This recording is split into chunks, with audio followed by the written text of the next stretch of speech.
Bye, Vegas.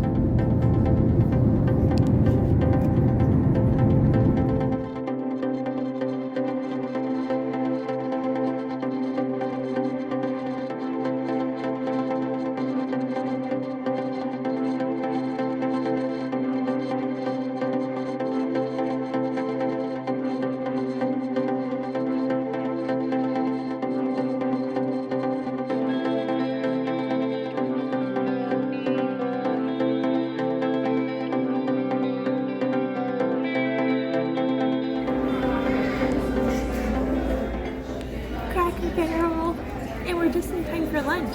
They have $5.99 lunch specials. Let's go.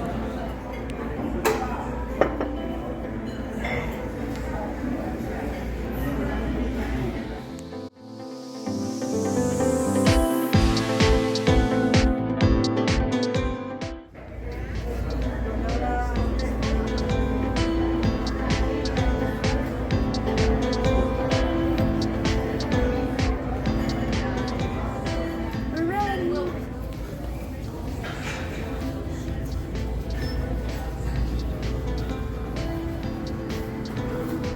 Jerry lunch is cold. Yes, I can.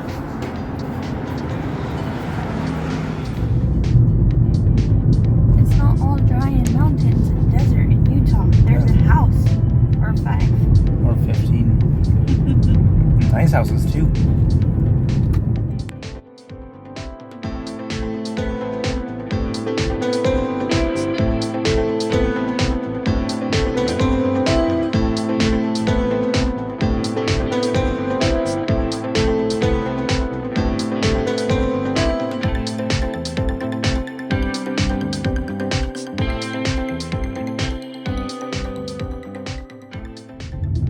I was looking for a bathroom and I found a power plant And a ghost town.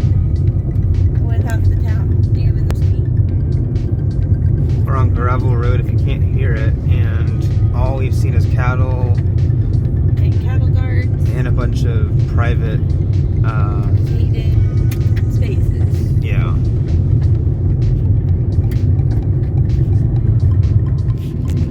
So our first non-planned excursion was to a ghost town.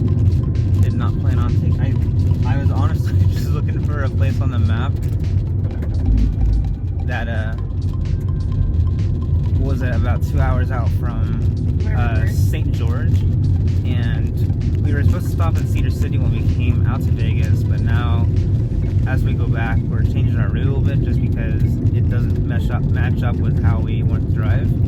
So I didn't realize that when I was picking places on the map that I was picking a ghost town that had nothing. Good job. It's pretty private, so whatever you gotta do. Get it done now.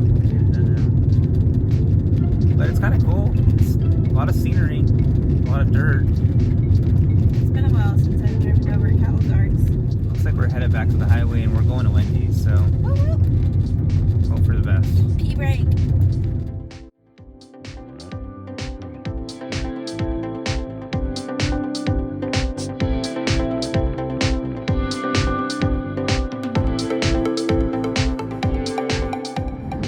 So these dark patches on the mountain, or not mountain, whatever this rock peak is, are clouds casting shadows over them. I thought earlier it was like a burn. Excuse the truck. But Talia just told me that it's just cloud coverage over these peaks. That's crazy how the color changes, but you don't see that in Colorado. Because we're so high up. Maybe because, well, these aren't mountains. I don't know what they would consider these. Hills. Yeah, the rolling hills of Utah. But just some fun facts about Utah, y'all.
we're headed back to Colorado. Good morning.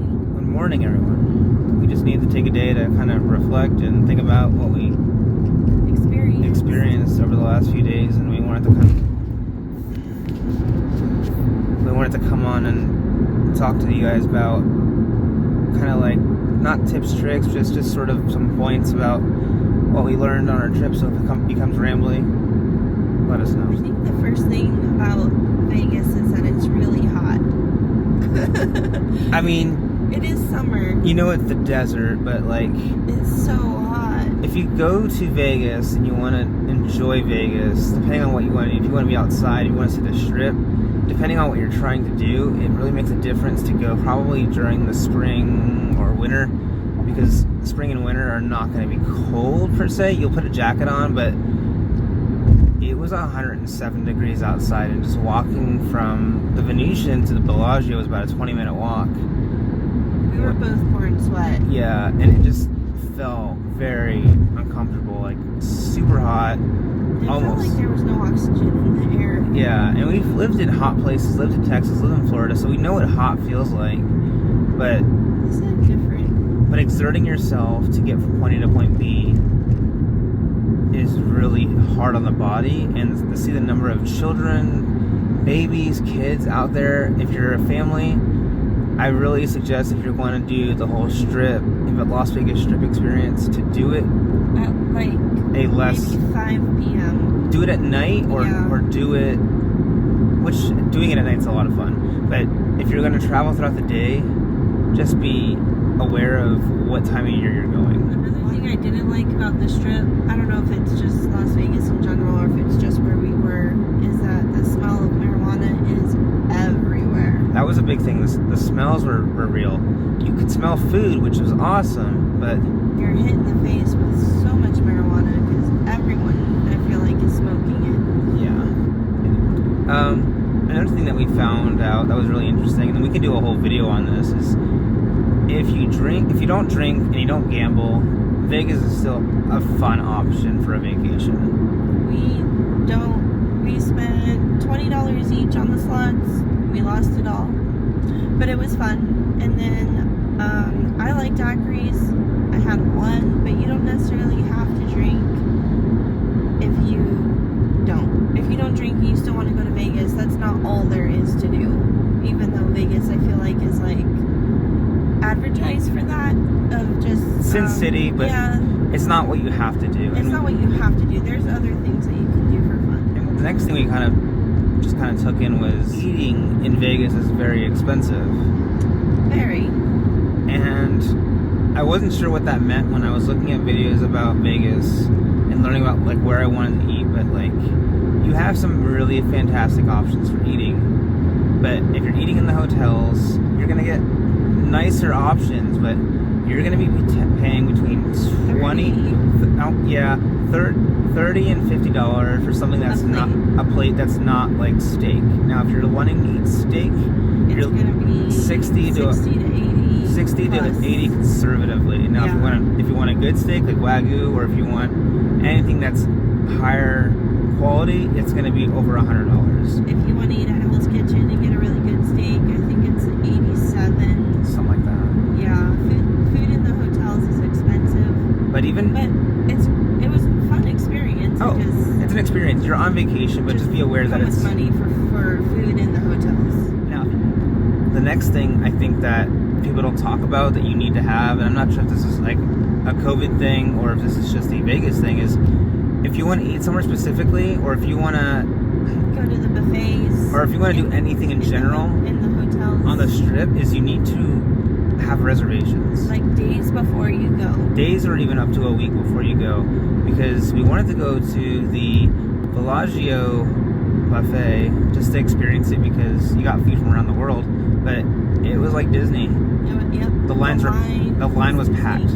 Yeah. And I asked the front desk lady, I said, hey, can we just stand in line? Like, we were willing to wait like 3 hours to go to this buffet, but she told me you either have to have status with the hotel or you have to have a reservation. Well, when we went online to get a reservation, it was booked a week out. So think about that before you go to Vegas. So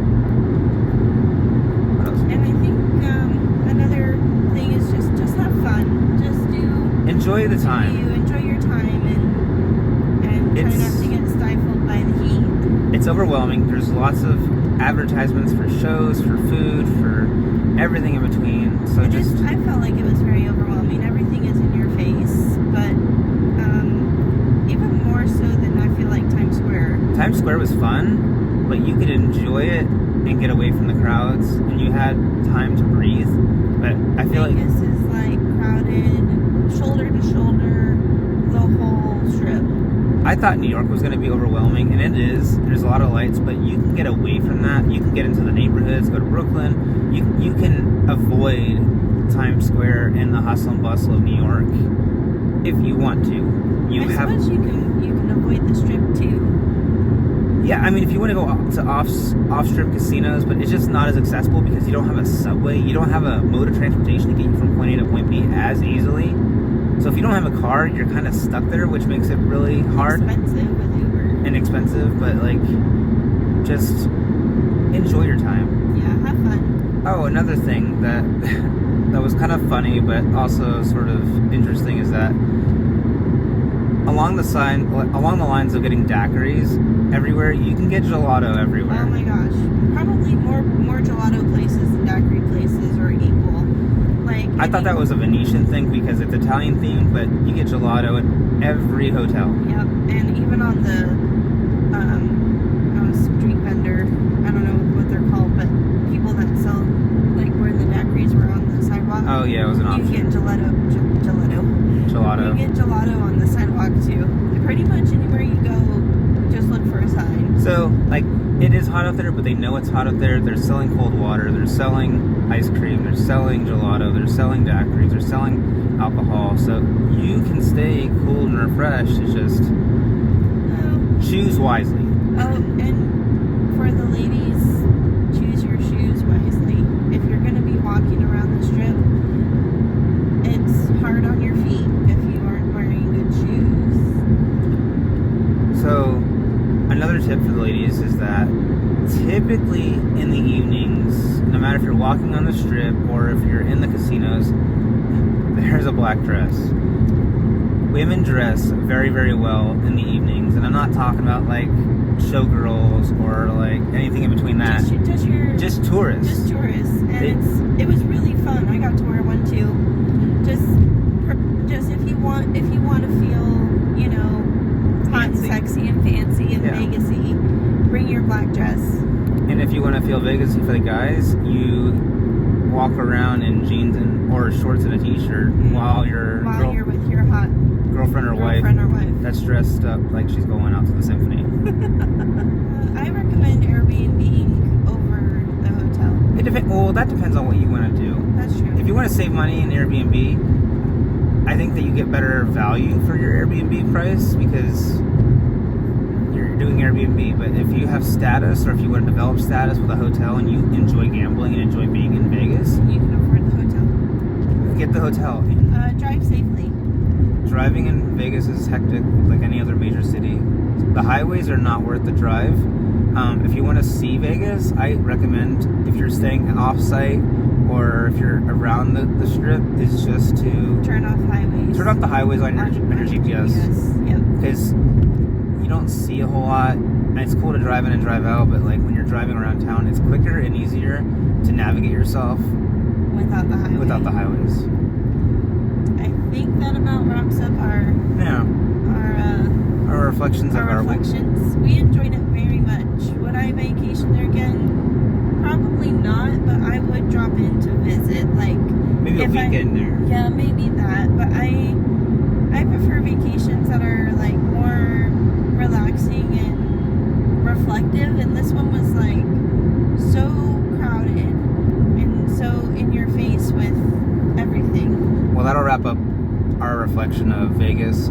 Look out for some more videos on Vegas and our thoughts. It'll probably be a lot of talking videos, but look out for those. If you liked the video and you found value in it, like the channel. It really helps us out. If you really liked it and you're not already subscribed, subscribe to the channel. Subscribe. We're almost at 50, and that's our goal for 2021. So thank y'all for helping us reach our goal. And on that note, we'll see y'all back at home. We're at a rest stop. Taking a little walk. Stretching our legs. We've been in the car for a while now. 2 hours. It's been a while. But we're at 10,400 feet. We're just north of Breckenridge, I believe. So we're close to home, but Taking a little break. taking a look at what's offered. The restaurants in Colorado are the most beautiful I think we've ever seen. Listen to those birds. So do you notice how this bag has some give in it? And it's got air, I mean, it's sealed, but it's not, It's pliable. it's pliable. Watch this. Same bought at the same time. Yeah. It's like a Pressurized. Bag. I don't know how that works. There's more science to this than I thought, but we're almost at 11,000 feet right now, and I'm assuming that with that time the pressure changes have messed with everything. So, not a Vegas tip, but a tip to consider for when you're traveling in Colorado, especially throughout Colorado, is that if you are at high altitudes, be very careful with what you open and how you open it, because pressure builds and you'll have a mess on your hands if you're not careful. I'll have to post a link to a video that Kara and Nate did when they were here.